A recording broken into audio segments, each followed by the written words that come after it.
city, and we are going to perform a hair restoration for him. So, are you excited, sir? I'm very excited. Yes.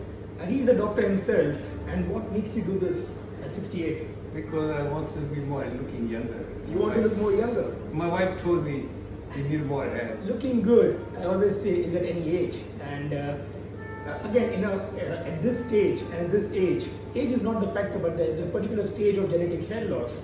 We have a lot of area to cover.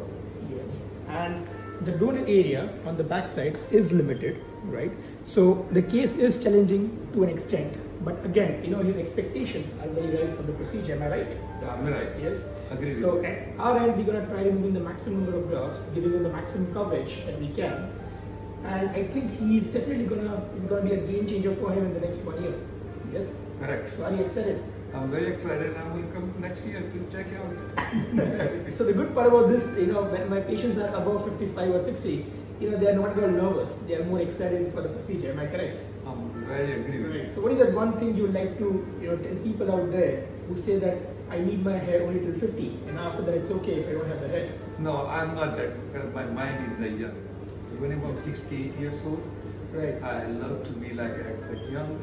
Right. I feel like young, and to be young and to looking young, you need a hair. I get that. So it's all about having a young mind than having than the chronological age. Am I correct? No, correct. Yes. So we're gonna have a nice day. Let's start with it. That's correct.